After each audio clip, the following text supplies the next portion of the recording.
Good evening, everyone. A very warm welcome to each one of you.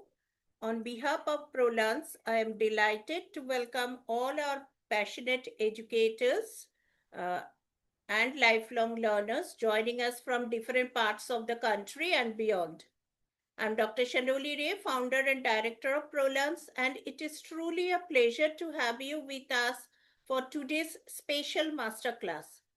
At ProLearns, we strongly believe that great teachers don't just deliver lessons, they create experiences that inspire learning for life.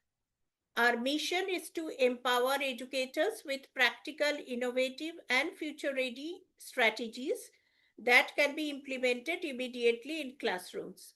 Today's topic is especially close to our hearts because reading and storytelling are not confined to language classrooms. They are powerful teaching tools that can transform learning across every subject, from mathematics and science to social science, commerce, arts, environmental studies, AI, and life skills. We are privileged to have with us an outstanding educator and an inspiring facilitator, Ms. Dilpreet Kaur, a CBSE resource person and academic coordinator at Manav Rachana International School, Haryana. With her rich classroom experience and deep understanding of literacy and pedagogy, she has inspired educators to make learning more engaging, meaningful, and student centered. I encourage everyone to participate actively today. Keep your cameras on whenever possible. Share your ideas in the chat, ask questions, and make this a truly interactive learning experience. Remember, the more you participate, the more you will take back to your classrooms. Once again, thank you for choosing ProLance as your learning partner. Without further delay, it is my honor to invite our distinguished facilitator, Ms. Dilpreet Kaur, to lead today's masterclass. Over to you, ma'am, and thank you for joining the ProLance platform. And thank you all. Thank you so much, ma'am, for those kind words. Although I don't deserve all that, but thank you so much. And it's indeed a pleasure to be a part of this ProLearns program where I could share my own experience. I believe every educator around the world, we are doing one of the most difficult and one of the most jobs that are that is teaching children. We are the builders of the future. So it is actually something which is truly incredible. And firstly, a round of applause to people who have joined in today. Thank you so much. First step to learning is that that you come, that your presence, that your attendance matters a lot. So thank you so much for coming in today. Like ma'am said, that we will be talking through the reading and the storytelling tools as a pedagogy, and how do they make not only a language class powerful, but how they can be effectively used even in beyond languages, in science, in mathematics, in social sciences, and of course, beyond that also. Now, one more thing that ma'am said that I would really like to again reiterate, that it is an interactive platform. We request wholehearted participation today. Of course, there will be some digital tools which will require, your participation. But apart from that, I would love to see everybody. So thank you, Mitu, for turning on the camera. It is indeed a pleasure to see you, and I would love to see others as well. Uh, don't worry, there are no judgments here. You might be in your, in your own comfort areas, but we would love to see you. Thank you so much. Good to see Purvi. All right, great. So now, like said, not like moving on further, I will quickly share my screen to.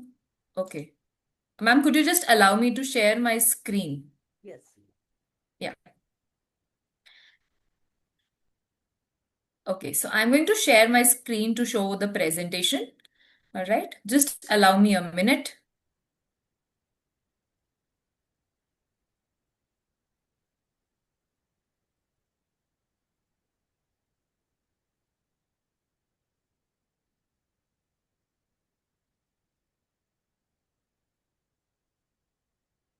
Okay. So let me know if you can see the Canva presentation. Okay. Now it is full screen. Is it visible, ma'am? Yes. Yes, okay. All ma'am. Right. All right. Perfect. Thank you. Thank you so much. So, firstly, before we go forward, I would love everybody to just scan this code from your phone. And if you could answer the question, which says it's a just simple icebreaker as an introduction. I would love to know your name, the city that where you are from, and what is the grade level that you are teaching currently. And if you are logged in from your phone and probably cannot scan this code, you may also put in the response in your chat. In case you are logged in from your phone and you do not have another device to scan the code, you may drop in your response in the chat. I would love to, of course, names I can see a few of you. Would love to know where are you logged in from? What is the grade level that you teach? And the last part, which is what is your favorite lesson from your childhood or maybe school days? Something that you even remember today. Purvi ma'am, you can write in the chat. Yeah, in case you are unable to scan the code, like I said, due to a device issue, you may just put in your response in the chat.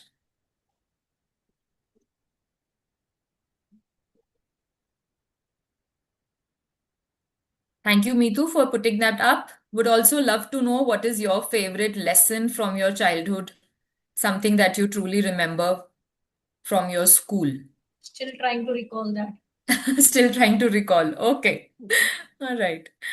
I'll wait for that. Like I said, feel free to respond in the chat box in case you are unable to uh, drop in here.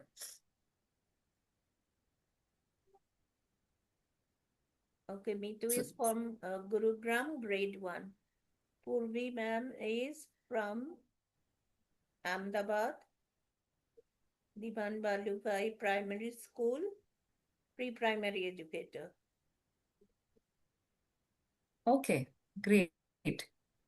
Thank you, Purvi ma'am, for logging in from Ahmedabad.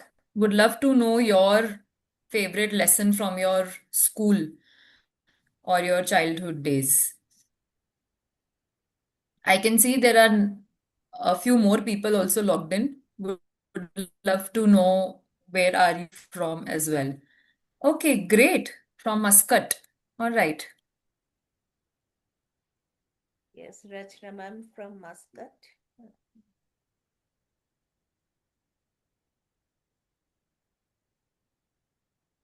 Archana ma'am from Hyderabad.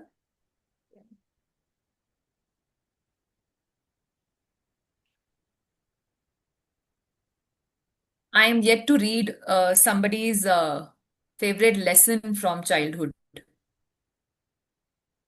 So would love to know maybe if one or two of you can share. Okay, Purvi Okay. ma'am has Okay, listening requested stories. listening All stories. right. Yes. Great. Great. We'll take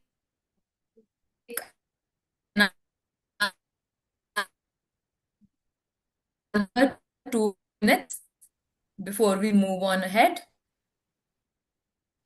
Would really appreciate if others can wrong answers, just purely your experiences. On Sprint Runner Bolt. Okay, Rachna ma'am has mentioned on Sprint Runner Bolt. Okay, about all right, Usain Bolt. Great. Okay. Meetu ma'am has Okay, the mentioned art and craft craft periods. periods. Okay. All right. Mukta Suri from Participating in the choir and guitar presentation. All right. Thank you, Mukta, ma'am, for sharing that. Okay. I can see Meetu, ma'am, also says that she likes art and craft periods. All right. Great. Okay, so I would love to know from Purvi ma'am, because you mentioned about that you your favorite childhood memory is listening stories. If you could just, maybe add on to this, that why why is this one of your favorite childhood memories? You can also unmute yourself and maybe, share. You don't have to type in. Yeah, Ma'am, I always like to listen stories because through pictures we could learn very easily. great. Great. So, you like the pictorial stories where they were, Yes, the part yes. of that. Great. Great. Even Perfect. I loved emotions, the part, uh, emotional part in the story. Yes, great. Thank you so much for adding on to that. The emotional connect that the stories make. All right. Yes, yes, Great. yes. Great. Do we have, okay, any more? All right.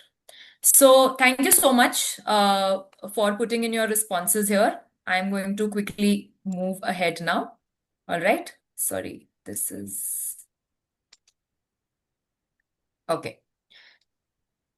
So, our journey today, where today in the next approx 90 minutes, we are going to talk about why reading and storytelling matters, uh, how reading beyond the text means, what does it mean, and how to implement it in the classroom, storytelling as a pedagogy, how it can be integrated across all subjects, what are some interactive techniques that you can take away today and use it in your own classroom, and of course the hands-on activity that we will do at the end, which you can also exercise with your own children in the classroom as well. All right, so moving on. All right. Okay, before I show you the next slide, I'm sorry, I have another question. I told you it's going to be a very interactive session. I believe the more you participate, the more you learn. We all know this. And since I see that most of you here are educators from early years, I cannot, stress on more that what is the impact when we have engaged learners in the classroom. So I also want you to be an equally engaged learner here today. So I would love to know, we all have heard of idioms, all right? An example. But I just would like to know, as an educator yourself, or if you can recall from your own childhood school days, uh, how were idioms taught? And if you could maybe teach it back again today in your own classroom, how would you teach an idiom? Okay. For example, I'm going to give an example of an idiom. Okay. So there is a very famous one. It says it's costed an arm and leg. Okay. So that's an example that I'm giving you. Okay. To cost an arm and leg. So that's a very famous idiom. I would love to know from anybody in the participants that if you were to explain this idiom today to your own children, how would you do that? Okay. Rachna ma'am says through moral stories. Okay. All right. Rachna ma'am, I would love to know that if you could have a moral story around to cost an arm and leg, uh, how would you go about it? If you could just maybe, I would love to hear you actually. If you could just unmute yourself and share your thoughts further on this, that how would you, if you were to explain an idiom to cost an arm and leg, how would you share it through a story? Good evening, ma'am. This is Rachna Chakar. Hi, good evening, ma'am. Yeah. Could you please repeat the idiom for me, ma'am? Yes, it's cost an arm and leg. So this I this would. idiom Uh, this idiom yeah. means that something is very expensive. Correct. Yeah, Correct. yeah, yeah. Hmm.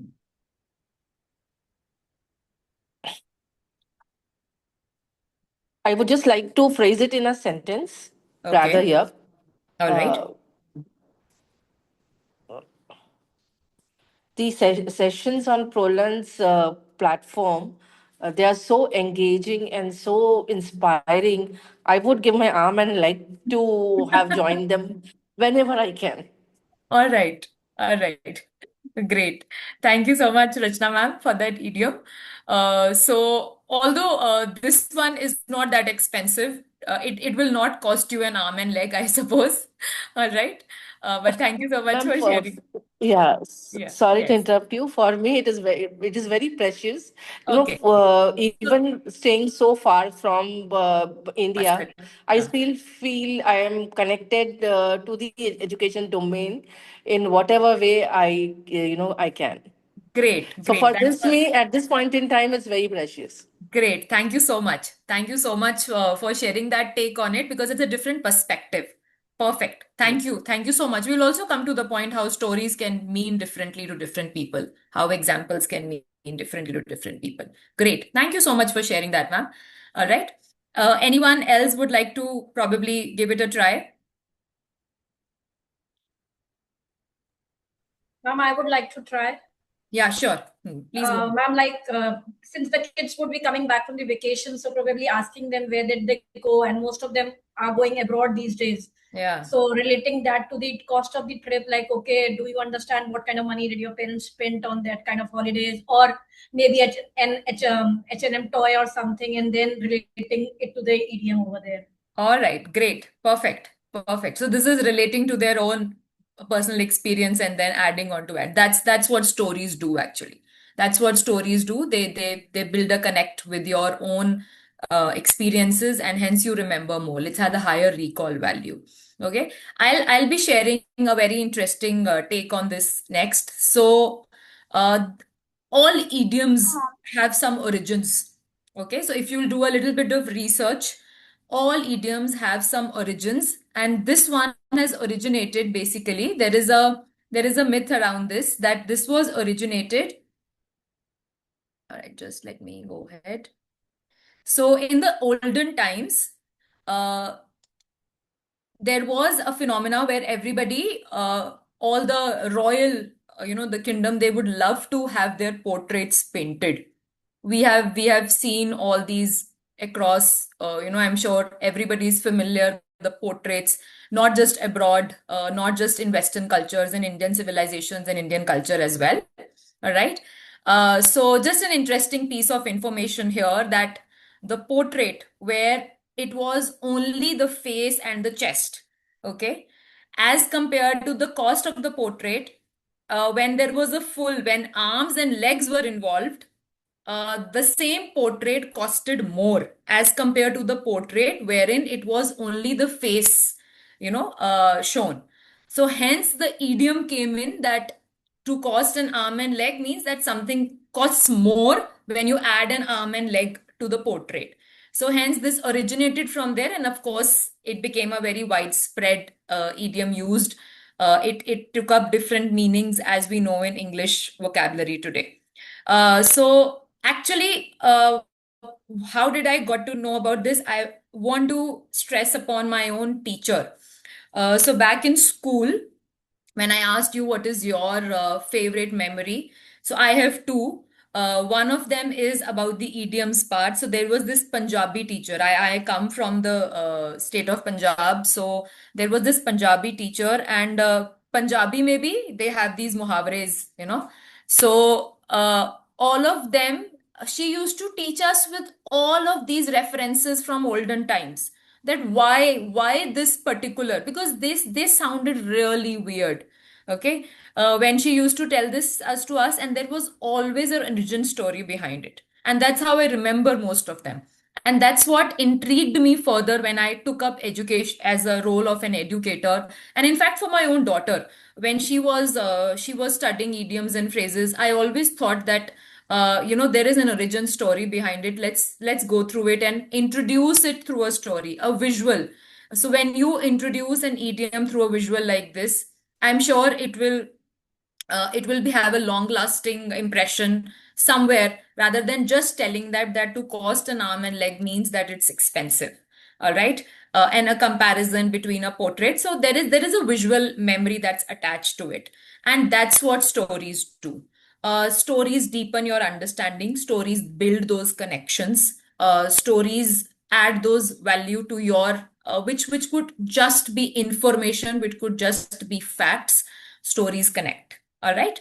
Like I said, one more story from my childhood. So I remember when I was in grade 11, I had this wonderful accountancy teacher. This account sir was so monumental in. I just studied accounts for 2 years because I then decided to take up arts in college. But those 2 years of accountancy, I still haven't forgotten, to be very honest, because sir used to relate every concept with his own household story. So I remember that sir used to ask us that, what if tomorrow you get married and you have a spouse? So this one he used to ask the boys more that you have, your wife comes in and wife has got this beautiful set of crockery along with you, and she puts it up, she takes care of it, she only takes out this set of crockery when there are guests, but it takes a place in your house. It's inside one of the cabinets. So if you had to put this as an asset or a liability, okay, where will you put this? It's in your house, okay, but where will you put this crockery set? In your asset or your liability? And of course, people said, children said that, we all actually said that asset. And then sir would come up with this funny response saying that, wife's things are not your assets, there are your liabilities. So put it in the liability area. So those small, and because these were all stories, these were all, and they were just adding humor to the stories, just made it all the more memorable. That is one example that I always share in my own, whenever I had a presentation, that this is an impact that educators make. How simple stories, you don't have to be a storyteller to share such stories. You don't have to be reading all sort of books to share such stories. They all will come from your own personal experiences as well. All right. Moving on. I'm sorry, my screen is acting up a little today. All right. Okay. Some simple facts about why reading and storytelling matters. 65% of people are visual learners, and stories create those mental imagery. There are stats that say that we remember stories 22 times more than facts alone. That's the power of stories. We are wired to learn through stories.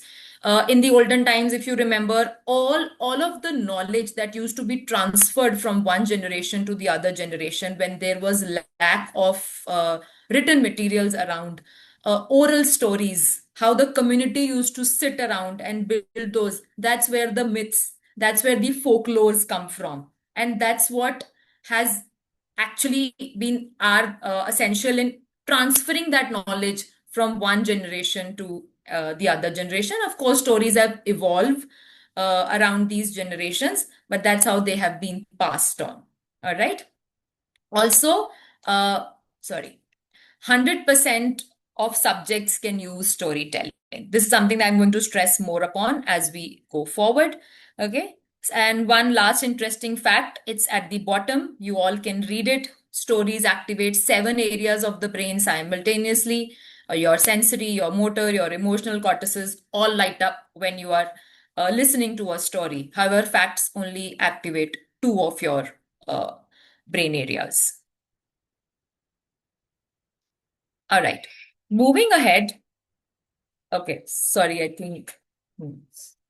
So, before I go ahead, there is another activity that I would love to just look at the picture, and you can put in your responses in the chat box that what do you see, what do you infer, and what feelings it evokes within you. So I have 3 questions for you. What do you see? What do you infer from this image? And what feelings it evokes in your mind when you look at this image? I'll give you 2 minutes to write in the chat box.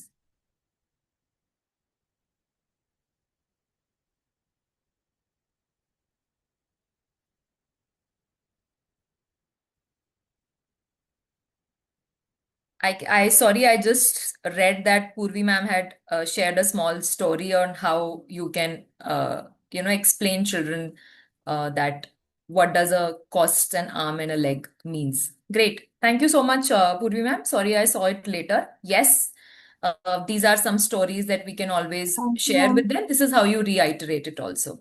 All right.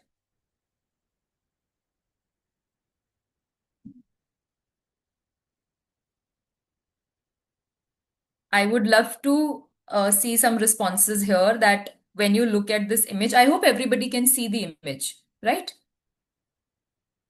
What do you see? What do you infer? And what feelings it evokes? If somebody would like to unmute and share their response, I'll be happy to hear you.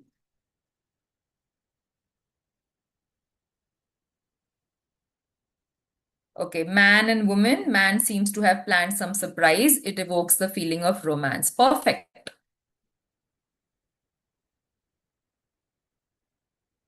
Thank you, Rachna ma'am. Like I said, I would love to hear somebody out as well. If you would like to unmute and share your response, I'll be happy to hear that. Okay, surprise and happiness are the emotions, Archana ma'am says. All right.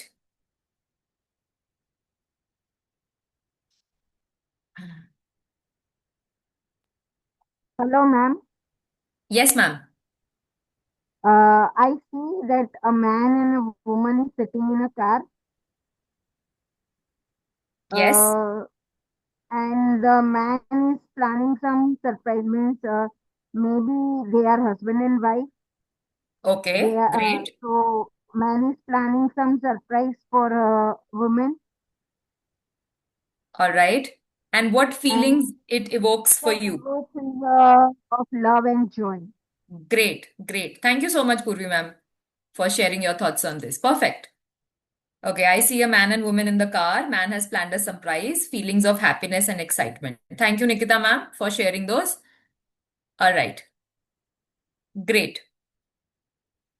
So that's true. How, so I want you to, I want to take you to, now this is reading beyond the text. Okay. So this is why I shared this image with you is because when we talk about reading, we often think of a book. We often think of the text in the book. But like Purvi ma'am also mentioned in the beginning that, why she likes stories is because she liked looking at the pictures in the stories. Because pictures also uh, become the whole story sometimes.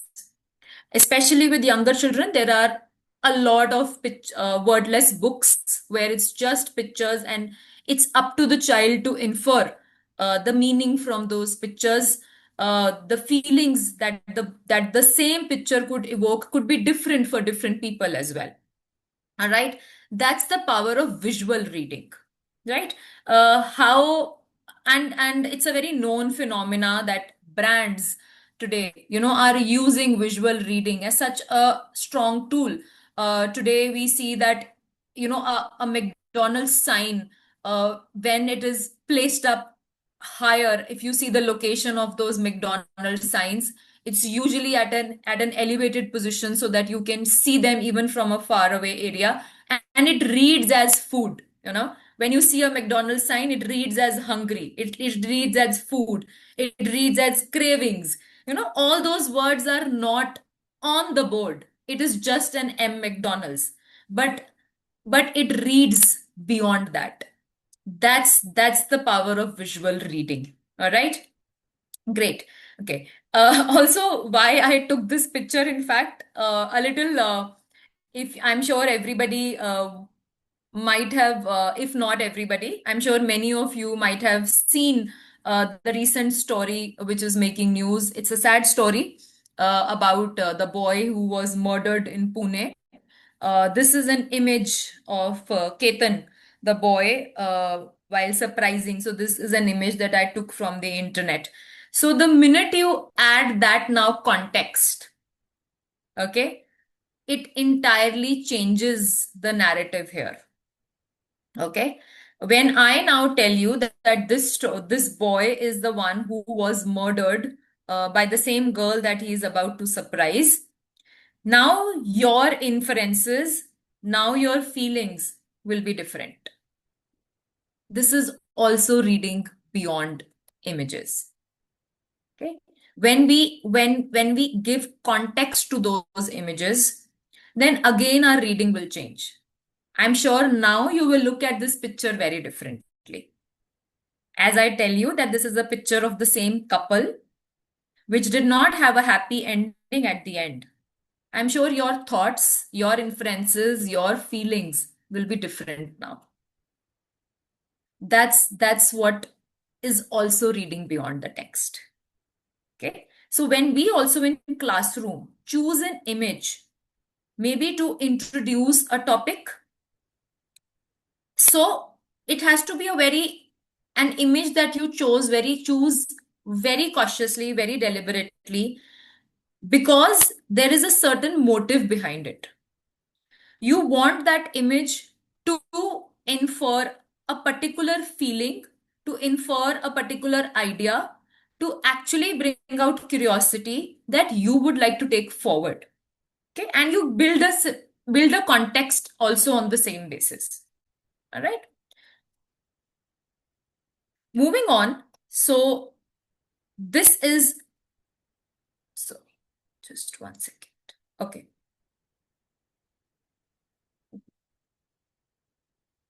Just 1 second. I think I'll have to close this.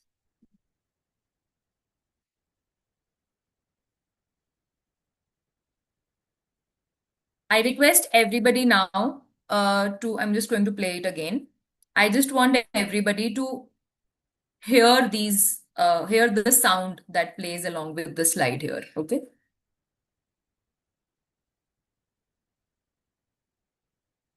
I'm again going to play the sound the third time. I request everybody to focus and just use your listening ears to focus on the sound that you hear playing.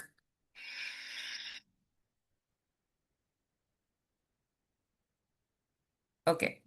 And now, again, the question, where do you think this is? Where do you think this is? And what clues helped you? You may put in, I hope you were able to hear the audio. Just wanted to know. Were you able to hear the audio on the slide? If you could just let me know with a yes or a no. Okay, was not able to hear. All right, just allow me a second. I'm going to, I think, just give me a second. Okay, sorry. I am just going to play it again. Just a minute.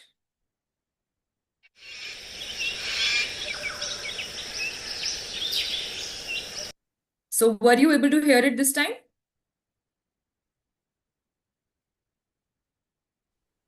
Okay. Yes, ma'am. All right. I am just going to play it again for your reference. It's a short sound. Would love to all of you to just hear it, focus, and just where do you think this is? All right. I'm just going to go back. Sorry.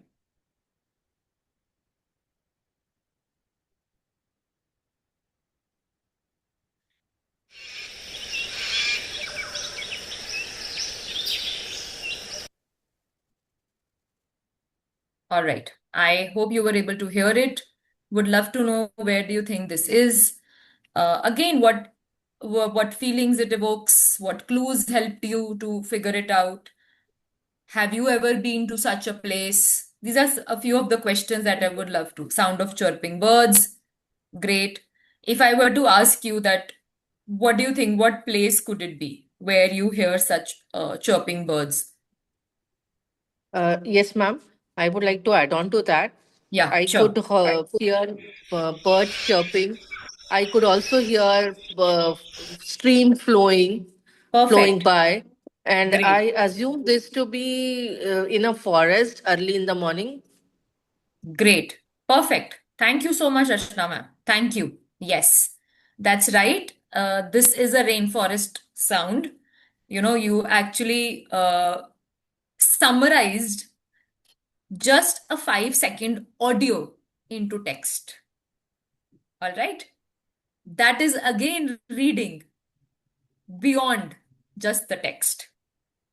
Pictures, audios, videos also have the power, because what does reading actually mean? Reading means decoding information, not just decoding language. That's why I introduced, that's why I showed you an image. That's why I made you hear an audio, because even audios, even videos, even images actually can be read. Not in a literal way, but because you bring text, because you bring your own inferences about it, it's where what reading actually means. Like we say, I'm able to read that person. We often use this terminology that I was able to read that person in a second. Okay. So that's reading beyond the text. All right. So not just the text in the books, the audios, the videos. We every day we are decoding a small image on Instagram into stories beyond that image. It's just a frame. Okay. But we are able to create a story beyond that frame. We are able to understand what maybe somebody's emotion is through that. We are also able to understand the state of mind, you know because that is reading beyond the text. So we have to encourage our own children in the classroom to not just read the text, especially in early years when they are too young to read text. These are some of the techniques and tools that you must use in a classroom, bringing more images, bringing more audios, bringing more videos, where they can make out their own inferences. And it piques their curiosity. It piques their, that intention to learn more, to know more. That's the power of reading beyond text, right? Another one for you. All right. So we saw how visual and oral reading can help. I'm going to move on to this one. All right. It's just a graph, right? Number of internet users worldwide from 2005 to 2024. If I were to ask you, what story does this graph tell you? What story does this graph tell you? Okay. And remember, these are in millions. I hope you can see my screen completely. Okay. So number of internet users worldwide from 2005 to 2024. So if I ask you, what is story is this data telling us? Anybody would like to share their thoughts on this? What story is this There is a data? steep hike, ma'am. Yes, perfect. There is it's such a steep hike. Perfect. Very good. Very good. Anything else beyond that? Of course, there is an increase. Anybody would like to add on to this?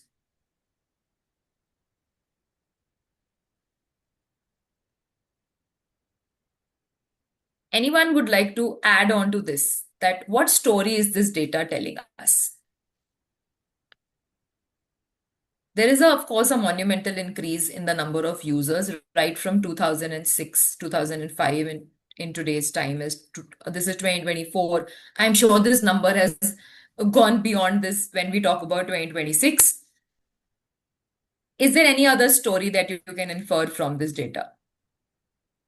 Technology implementation. Perfect. Yes. It means that thank you, Archana ma'am. Yes, it also reflects upon the fact that, there is more users who have access to now technology. Okay. Uh, Great. It talks about how books to Kindle. Yes, perfect.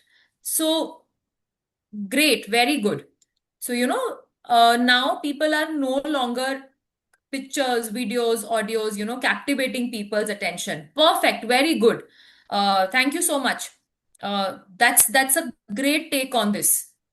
That it is it shows the power of internet, that this has become an instrumental tool today to captivate people. This is what is grabbing attention today. So we have to move. That's why there is such a huge shift from those, like ma'am said, from books to Kindle. There is huge a shift from print media to digital media. Okay, so these are stories. These are all. This is all reading beyond just text. This is all just numbers, but you have been able to infer so much more. This is also reading beyond the text. This is what, again, like I said, encourages children, that when we say reading, it does not just mean that how do I decode words, it how do I decode information. All right. Thank you so much for your responses there. All right. Moving on. So I recently traveled to Bali, and this is one of the images that was on my camera roll. Okay. So this again, image, I would love if somebody could infer this image for me. What are your thoughts on it? Would love to hear somebody's thoughts on this. So I want to give a context here now before I actually ask you this. Uh, the context is that when I was in Bali, they were celebrating a festival which is called Gulagan. Okay, so now this festival, like we went on a Sunday, and on Wednesday it was this festival, and overnight we saw these decorations outside every house. Like a day before they weren't there, the next morning, every household had this decoration outside their home across the area that we were living in. So, if now my question to you is that how do you read this image in a cultural context? Okay. What does it What do you think, who might be involved in this celebration? How is this different from your own? And why do you think it is important, uh, to respect others' traditions?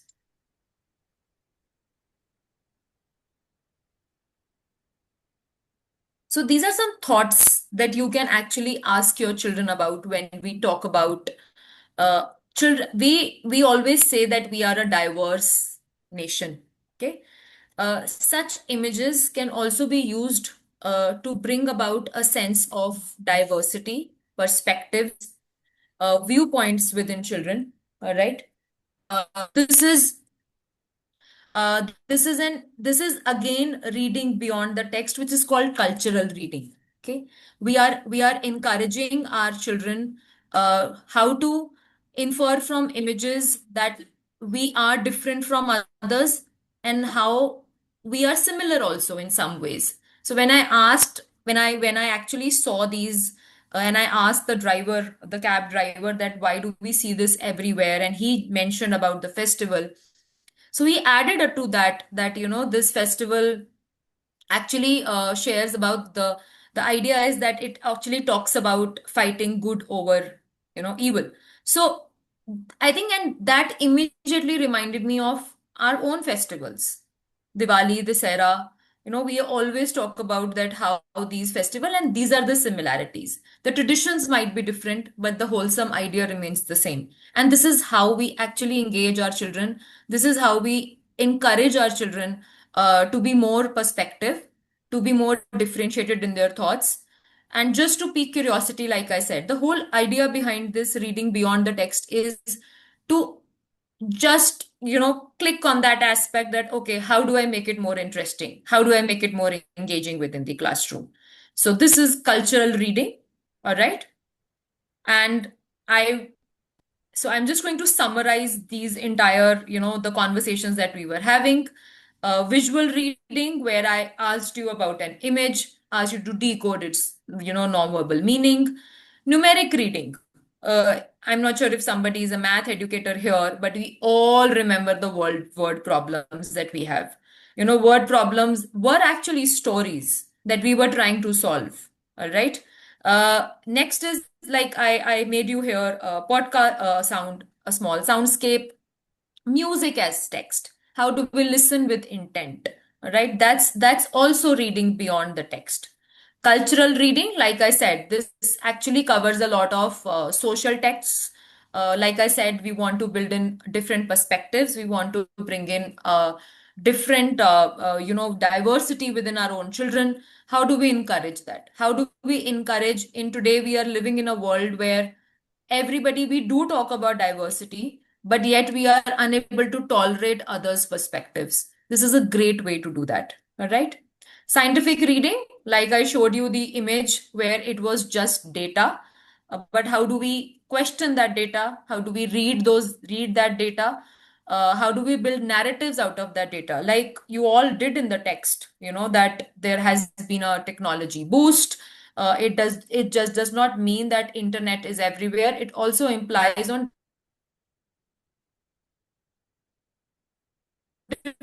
different areas that how print media probably is dying and there's now the boom for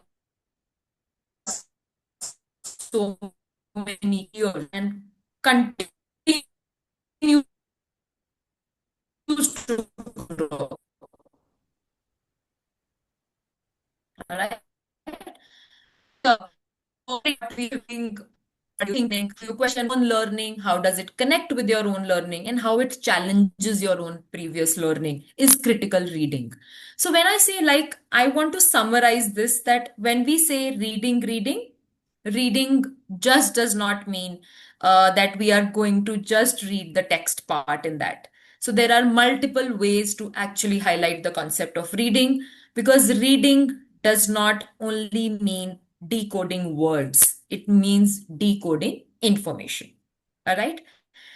With that, I'm just going to take a quick pause. All right. Because I think I have been going on and on for the last uh, quite a few minutes now, not a few minutes. Okay. Anybody has any thoughts here, would like to share them? I would love to hear you out. Up till now, anybody has any thoughts, would like to add on to what I said?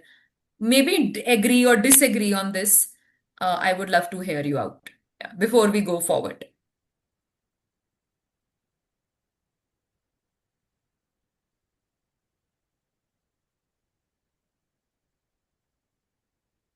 Is everybody here?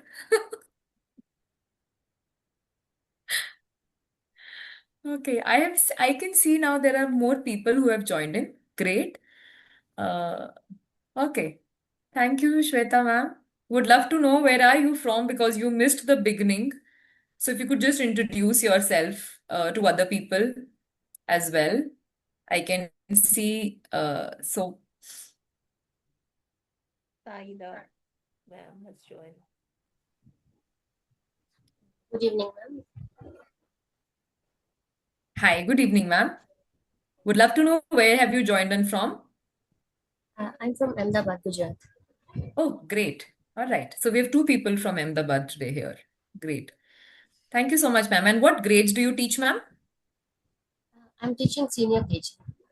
Senior Yes, K. Okay, so we have more early years today here. Okay, all right. So, sorry, because I wasn't aware, in fact, that what is the audience here. If so, I also assume that there'll be a mixed group. So the presentation talks about, um, not just keeping it to early years, but to other grades as well. So now I also want to just give in some a little bit more information. Okay, so one thing that has helped me in early years a lot, because I have myself been an early years educator through and through.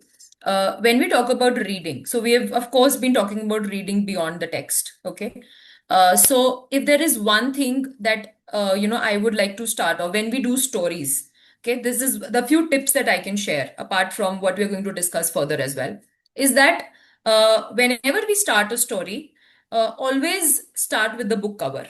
Okay, uh, do not tell them anything about it. Just ask them. Okay, ask them to just look at the book cover, observe the book cover, and what do you think the story is going to be about. So while we're talking about critical reading, this is critical reading for young children, that you just show the book cover and you ask them, what do you see on the book cover? The characters that you see.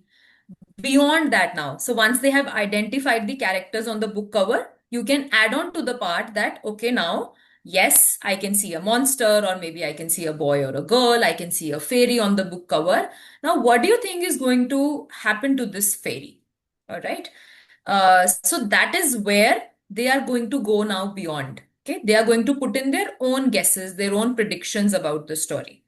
And once they've done that, then you say that, okay, now let's find out if your predictions are going to be true or not. So they'll be very glued to your story because they would love to know that, okay, if what I guessed is right or not. Okay, if I'm going to make it, like, and I'm going to win this part or not. So children love being that competitive, especially as young children. They would love to know, okay, if the story is going the same way as they predicted the story to be. Okay.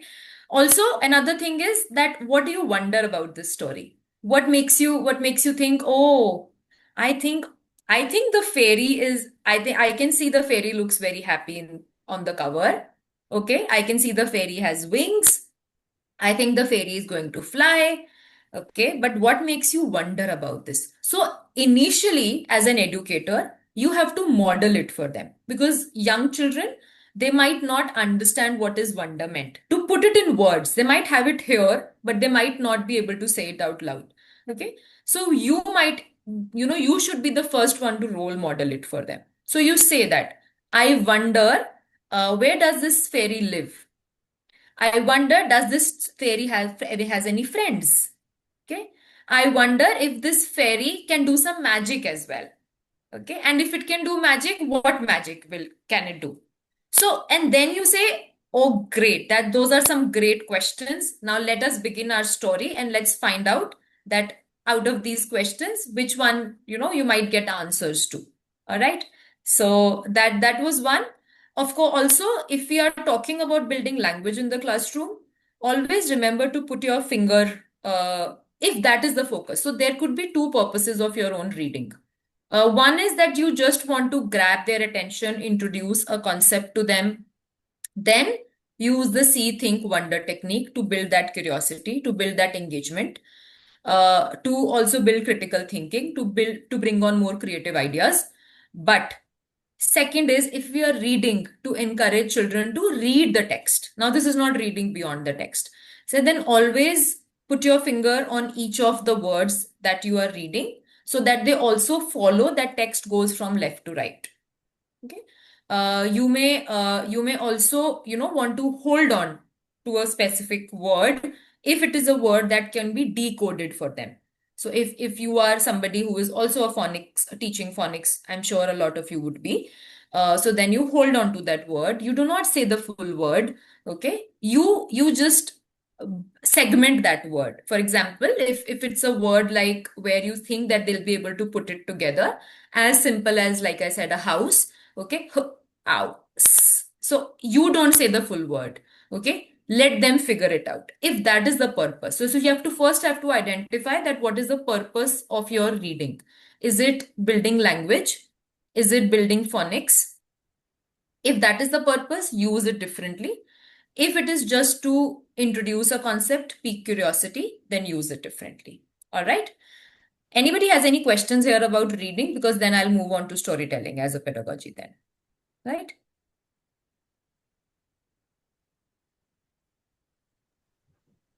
Yes, ma'am. Yeah. You have a question? Yeah, ma'am.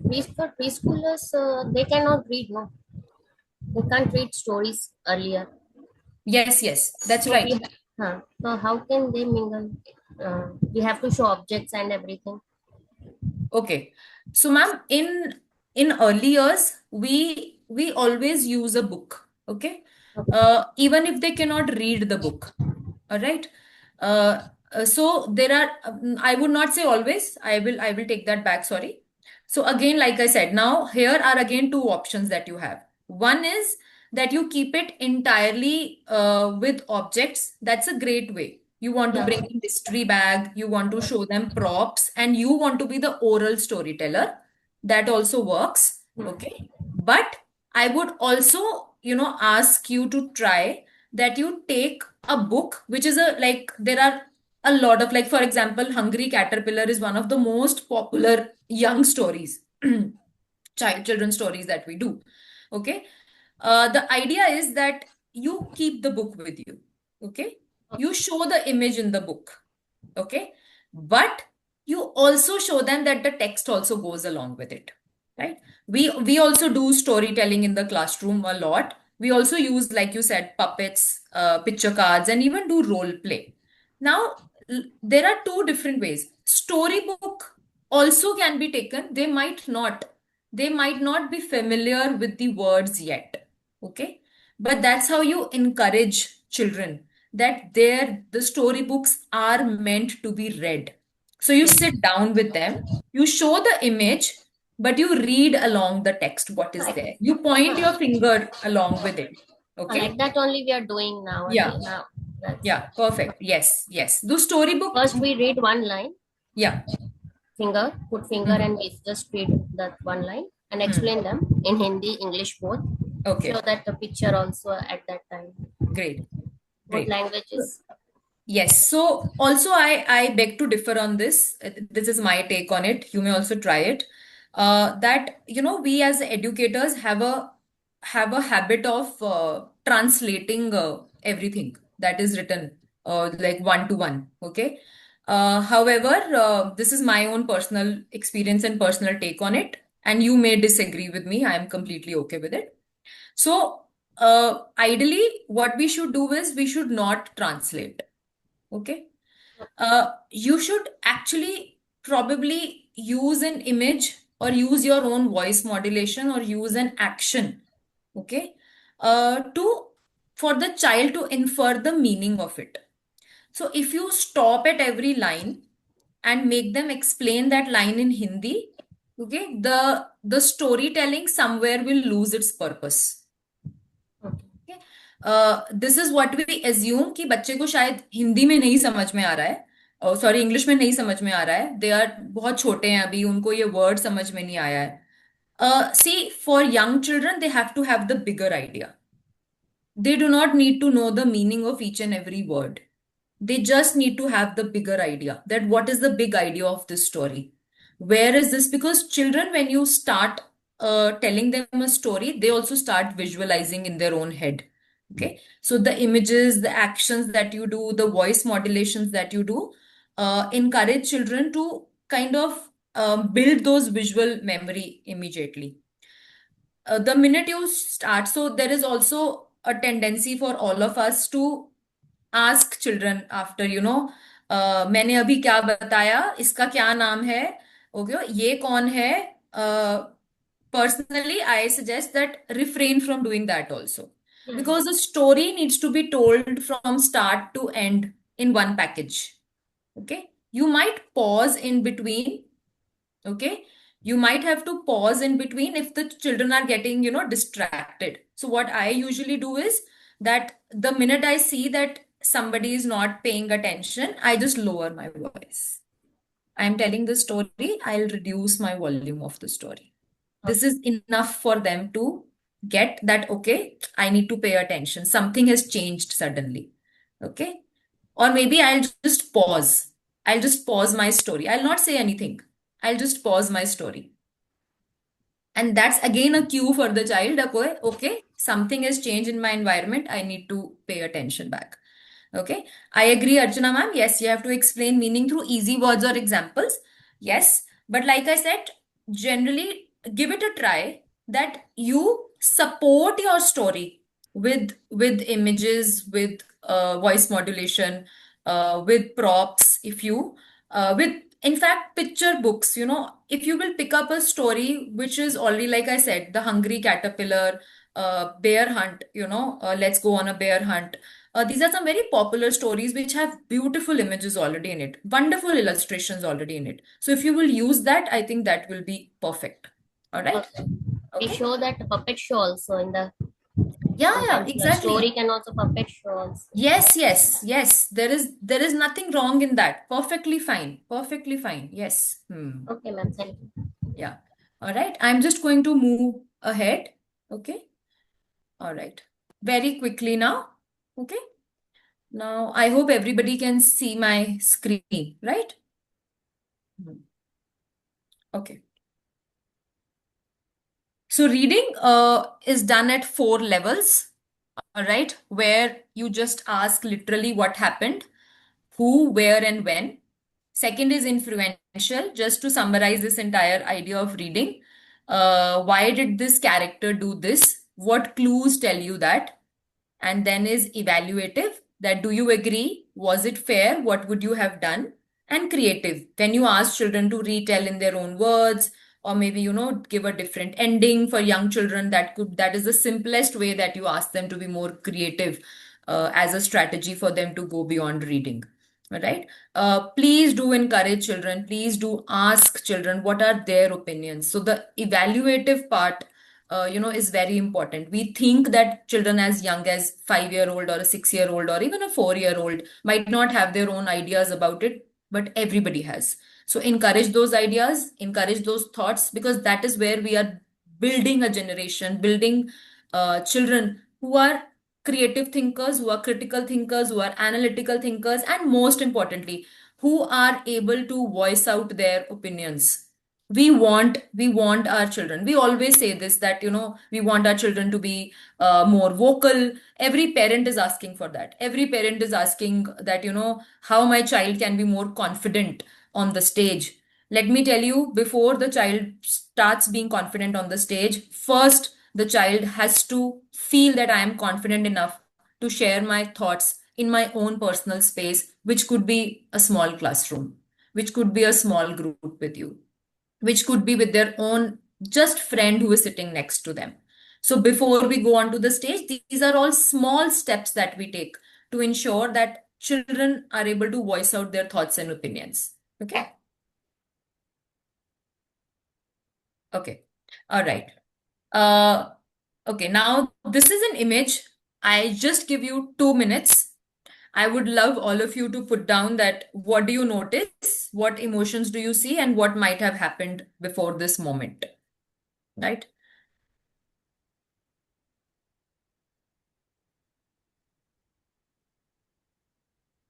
I just give you 2 minutes. This is an image. I'm sure everybody can see the image. Okay.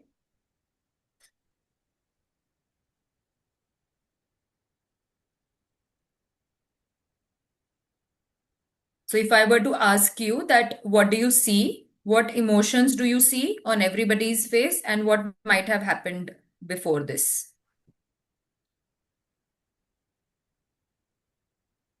They lose the battle. That everything. Okay, they have lost the battle. Follows. Yes. Okay. All right. So everybody seems sad, everybody is dejected. Yes, yes, sad. Yeah, exactly. Everybody seems sad, everybody seems dejected, disappointed because they might have lost. There is a lot of anger. Okay, great.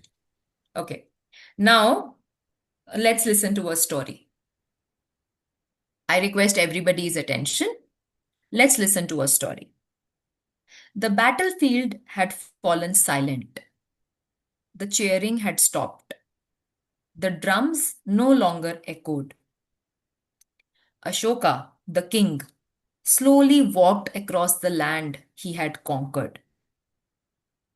Broken chariots lay scattered. Smoke rose into the sky. Families searched desperately for loved ones. Children cried beside parents who would never wake up. And then an old woman looked at the emperor, not with anger, but with unbearable sadness. Ashoka, in fact, had won the war. Yet, for the first time in his life, victory felt like defeat. Now, what do you think Ashoka is feeling? I ask everybody.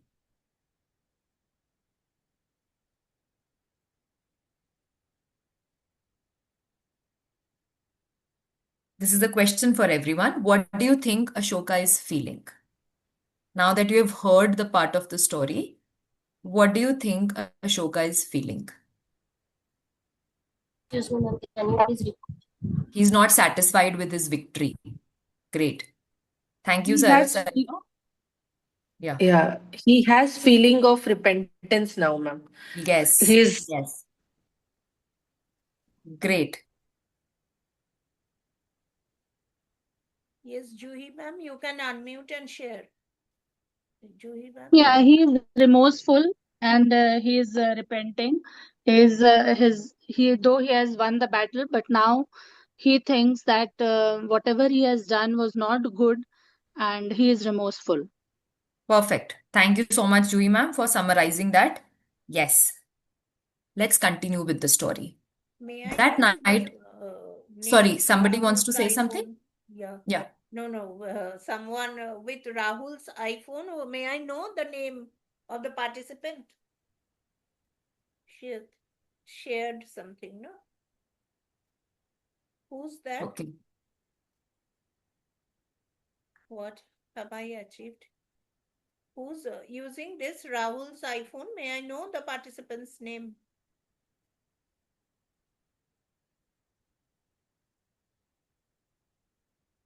Smoke. Okay, it's Mukta ma'am. Okay. All right. Yes. Okay. So, very rightly, there is now there is a question that although he has won the war, like Mukta ma'am said, that what have I really achieved? Or like Juhi ma'am said. Okay. Now, this becomes the base for the part where we all know that Ashoka embraced Buddhism post the Kalinga War. Okay. So when you share this story first, instead of just telling children that okay, that this is, you show this image, you build a story around it, you evoke an emotion. Okay, that is where it will strike a chord, and that's a hook for a story always, because all stories start with a hook, a character whom they want to feel emotionally invested in. Okay, that's how stories are able to grab our attention the most. It's the hook that matters. And now I'm going to share that, what is, so now when you think of making your own story, maybe in the classroom, remember the emotional hook is the first step to making that story in the classroom. Whether it's a young child, whether it's a senior grade child, a middle schooler, even with adults. Okay, it's the emotional hook of the story that is the first step. Once you feel that there is a real, a dilemma in somebody's mind, or there is a problem that needs a resolution, somebody is facing difficulty, that's where you feel most invested in the story. Empathize. That's the first part. Okay.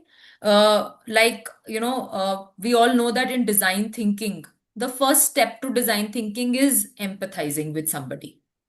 That's where storytelling also begins. Okay. Then is the context. Okay. Then you set up the characters. Then you also, build out the settings of the story. Where is the story based? Like I introduced you a man who is feeling dejected. I have focused on the emotions first. Then I've told you that it's a war. Okay. Then I told you the conflict, that although he has won the war, yet there is no feeling of happiness within him. That's the conflict. That's where the discovery will come in. Okay. That why there is no happiness even after winning a war. That's in fact a question that you can ask your own children. Okay, how do I resolve this tension? What could be the reason of this tension? And then comes the satisfying close, the final aspect. That's a resolution.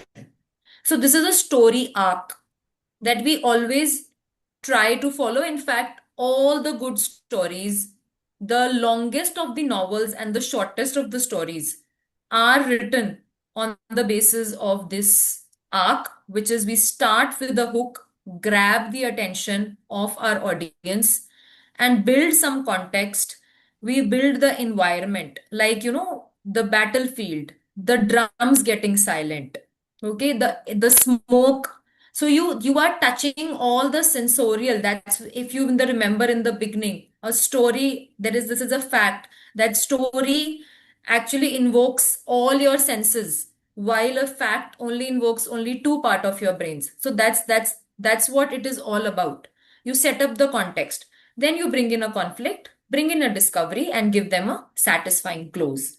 So that is how you can also make your own stories, not just rely on stories. If there is a concept that you would like to bring in the classroom and you want to bring it into a new story, this is how you actually bring in the use the story arc.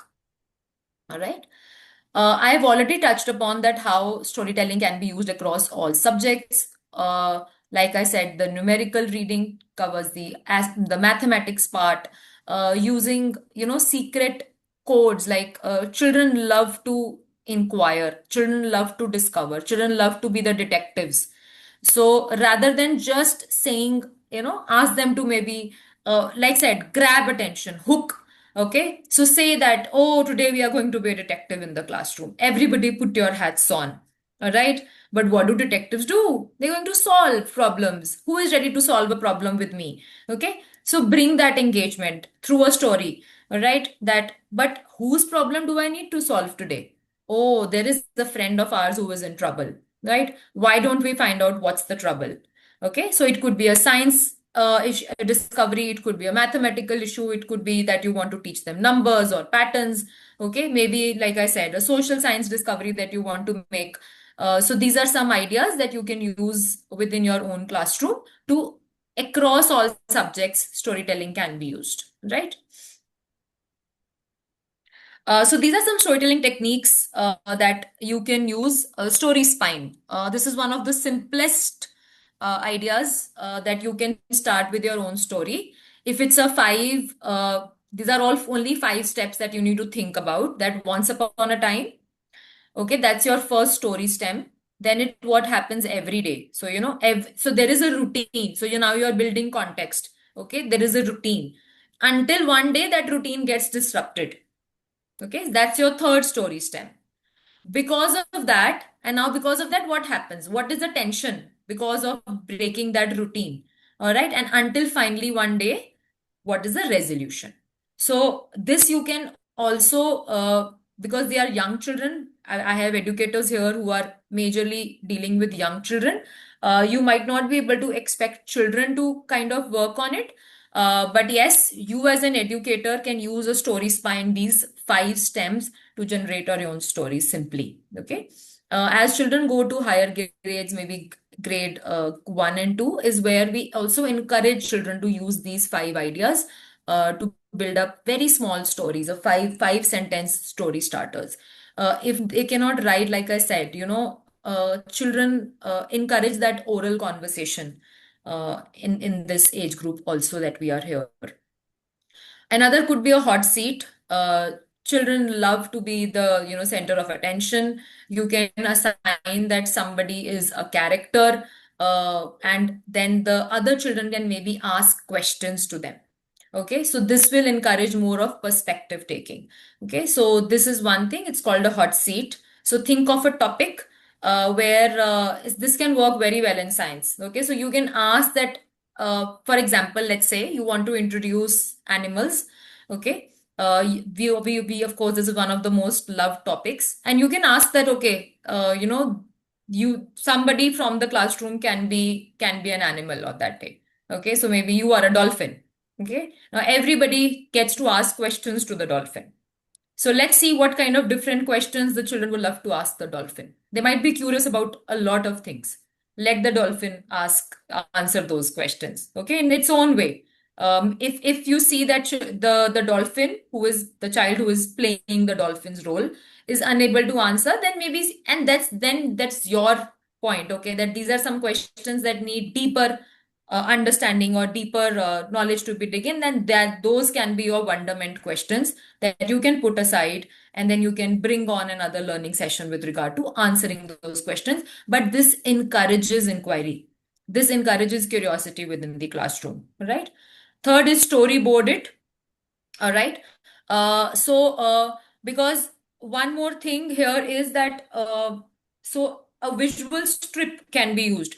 especially for younger children, because like you all said that they are, too young to read text. So how do we bring it only through images? Okay, so storyboard those, maybe just 6 images to tell a story. Children can maybe arrange those, you might just put them in different places. Children can arrange that into a proper format in a sequence. So that also brings in a lot of ideas with children, right? Story cubes. This is something that actually we can do in younger classrooms. You can have a cube and you can have random, images on those cube. But the rule is that as children roll the dice, whatever picture comes in, they have to maybe add a sentence to it, and then the other child, when another rolling a picture, rolling the dice, the picture that comes in will add to the story. So everybody makes a collective story. You can call it a story web later on, that everybody adds on to that story based on the picture that comes. It can be done in a small group. So like a 6 children can come in, so that they can all, use those story pictures to bring in a different story altogether. All right. Picture walk. So the picture walk is simply like I said about while I was talking about the reading beyond the text, when I say that show the cover page. Okay. That's a picture walk. All right. Before reading, just observe the illustrations. You may either show just the cover page, and if you think that the illustrations in the book can be used before you actually tell the story, please do that. Encourage children to share their own predictions before they start reading the text, before you share the story with them. So that also encourages a lot of inquiry mindset, a lot of curiosity within children. Last part is the cliffhanger close. Okay. This is one of my favorite. There's a lot of time that I just stop the story midway and I say, okay, what do you think is going to happen next? Right. And the craziest of the stories and the craziest of the responses have come in. We do not give children enough credit, but children have such a creative bent of mind from the very start. It's only us who try to, put them into different boxes. They think out of the box, and that's what we should encourage, right? So ask them, how do you like to solve the story? Ask them if you would like to do the story differently. Okay, so these are some storytelling techniques that you must try in your own classroom. Making storytelling beyond just reading text, beyond you doing a puppet show, beyond you doing a role play for them. Storytelling is meant for much more. Like I said, stories have the power to evoke inquiry, curiosity, and emotions beyond the book itself. Okay, all right. And so just the last slide where I would like to ask upon that, teachers explain the concept in a traditional approach. Start with the hook. Start with, what do you see? What do you think? What do you wonder about? Okay. Encourage them to predict and explore. Encourage them to merge concepts. That's for you also to do that story, because stories have a power to not just talk about language. You could bring in a numeracy concept within it. A very famous storybook, which is one of my favorite storybook, is Pete the Cat. So Pete the Cat, so there is a very famous story, Pete the Cat and his 4 groovy buttons. Please do, if you have not read the story so far, please do that. Please use that in your classroom. It talks about numbers, it talks about counting, it talks about subtraction in one of the simplest and the musical ways. That so it's called Pete the Cat and his 4 groovy buttons. Please do, there are more books with Pete the Cat series. They are really wonderful when you talk about colors, concepts. So it's a wonderful way of introducing children to such stories. Then students also love to retell. So like students are born, we all are born storytellers. We love to, how much we love to talk, how much we love to share कि आज हमारे घर में क्या हुआ. The minute, whether it's an adult today, whether it's a young child in the classroom, we love to share. And that's what stories are all about. Story doesn't have to come from a written book. Stories have to come from your own life, from your own experiences. All right. And that how stories always stay the longest with us. Okay. They have the long-term memory. right? Okay. This is something that I would like you to do. You can just scan this code, and it will take you to the Padlet. If you're unable to scan the code, I'll put a link. This is an hands-on activity. This you may also do once the session is over. All right. So just pick one concept from your subject and use the story spine to turn it into a 5 sentence story. All right. Would love to hear all of you. Would love to read your short stories. This is a small hands-on activity, okay, that you can try. It's a Padlet. I'll be able to also give my reactions or post my own comments on it. So I can also put it in the chat box. I'll just put it later once I close the presentation. Okay. Otherwise, if somebody can scan, it will automatically take you to the Padlet. All right. Okay. So, all right. I think these are some key takeaways from today's session. Remember, reading is multimodal. Reading is not just about text. Reading is not just about language. Reading is much more than that. It could be musical. It can be visual. Uh, Encourage students to read all of them, right? Make children your co-authors. Like I said, stop the story midway, encourage them to predict, encourage them to give a different ending, ask them to create their own stories, give them that voice and choice within the classroom to become co-authors of the story. Story structure is a scaffold. Like I said, always start with a hook, present a conflict, and then present a resolution. This can be done for all subjects. This can be done for all lesson plans, irrespective. And like I said, encourage your students also that because that is how you become good writers. That is you have become, when they are able to tell their own stories. So this is how they will also become more better storytellers tomorrow. Okay. And I just want to say that start small, but just start tomorrow. Okay. Nobody needs to like have that big moment. Okay, I'm going to start this today. It has to be perfect. You don't need to do that. Even a smallest of your gesture in the classroom, like I said, starting with a cover reading of the book, making them listen to an audio and asking them questions about it, asking them to make inferences about it is all that it requires to start. So you don't have to have that big moment. Don't wait for that. That never comes. Start small, start tomorrow. All right? Not tomorrow. Tomorrow is a Sunday. Enjoy your day. Let's focus on the next Monday. All right? Uh, okay. So I think here now. Okay, so this is my exit slide. All right. I hope everybody up till here is with me. Anybody would like to share their thoughts before I take you to the exit ticket? Yeah. Yeah. I think Mukta ma'am has asked something. Can you share Okay. some story series to be done with kids? Okay. So, okay. Okay. So, like I said, Pete the Cat series are wonderful. Okay, beyond that, there are different. I'll find out more and I'll share it. Maybe I can share it with Shanoli ma'am, and ma'am can put it in the group that she has created for all of you. But Pete the Cat series is something that I absolutely love. Okay, because it has some wonderful stories that can be done with younger children. Let's go on a bear hunt. We know the Eric Carle's books. Eric Carle books are very famous for such stories that can be done with children. So these are some of my recommendations that I can think of right now. But allow me some time. I'll definitely get back to you on more stories that can be done with children. Okay. I will quickly share the link for the story spine also, and I would love to read your stories. Okay. This is.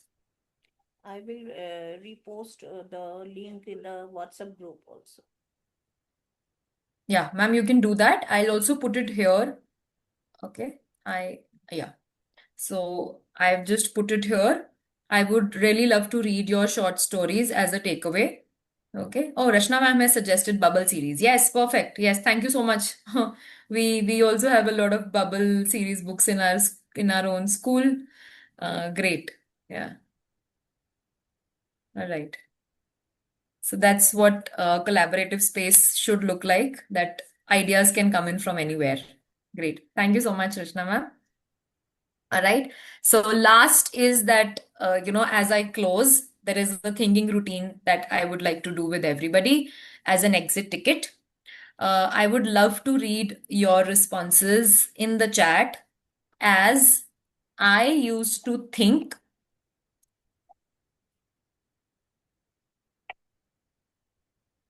now I think. Okay. So I would like you to please use this thinking routine as an exit ticket and put in your responses in the chat, that how this session today probably has made a slight change in your thinking about reading and storytelling. So it covers to, I used to think this way, but now I think this way. Okay, so I have put it in the chat. So please, I would love to hear read everybody's responses on this, that how today's session has probably made a slight impact on your thinking about reading and storytelling. Okay, so you may think the exit ticket is that I used to think this about reading and storytelling, but now I think this way. All right. Uh, and it's a Saturday evening. I would not want to, take it any longer.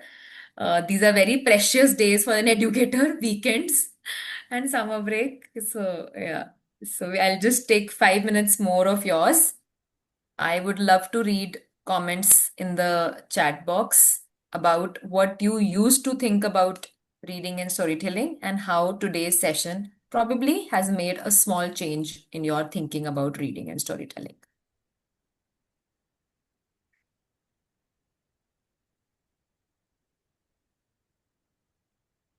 Or you can unmute and share. Yeah, if somebody would like to unmute and share, I would love to hear that also.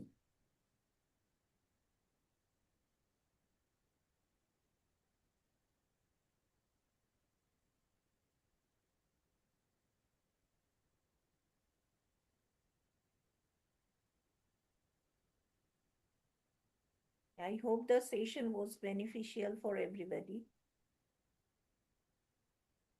People are there or Since not. nobody's responding, I'm very doubtful on this. Definitely, ma'am. Yeah. Ma'am, I would like to say something. Yeah, please do. Yes. So for me, I think storytelling was just about using props to narrate a story. But today, what I learned was that it can create meaningful connections also with the kid, or we can actually, like you said, you can take insight from them, like how do we start that story. So that's a new thing for me. So probably this is one thing that I'm taking from this session.